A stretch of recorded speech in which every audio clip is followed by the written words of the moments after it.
It's an honor to be recognized, but it's also a moment of thoughtfulness. I've been working at it in the history of Miami for about 45 years, since I was in graduate school at Florida State, and I'm still learning new things probably every day. And that's why this observance is so important, so we can remember those people that most people aren't aware of. I mean, we could reach into the black community at Dana A. Dorsey. Again, we were deeply segregated then. If you want to look in the so-called white community, you'd see some of these prominent mayors like Robert King High was mayor for 10 years, or Maurice Ferré for a dozen years. There's a much greater appreciation for the indigenous peoples who are here. We know there's a much greater appreciation for those folks because of race who were marginalized here. The Miami Circle, over 2,000 years of age, who could carve with rudimentary tools, whatever they use, who could carve a perfectly circular 38-foot diameter circle with post holes in it? There's a lot of nuances to the story.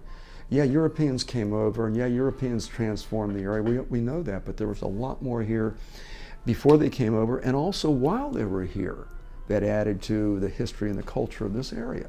Dr. George is truly a Miami treasure. He is so passionate about history.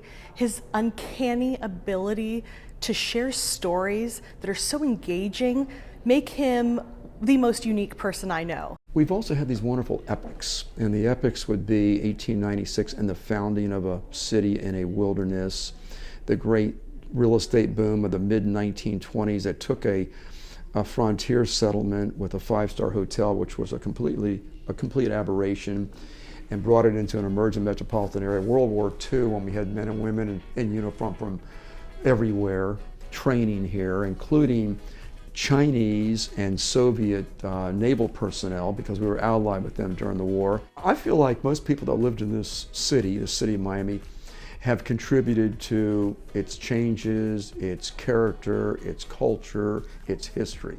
But it just really thrills me that the city of Miami has embraced the idea that its history is that important and that interesting. So I want to get the story out to people about the history and how it just sort of changed and evolved over time. Whether it's his city tours or a panel discussion, the editing of the Tequesta Journal, or putting an exhibition together, he does it with such passion and such love for our city, for our community, that you can't help but love Dr. George. I really would want to thank History of Miami. I get to teach Miami South Florida history here, tours, talks, writing, editing. I mean, what else could a guy ask for? And it's 2.5 miles away from my house. I'm very excited about it. It's just been a fabulous experience.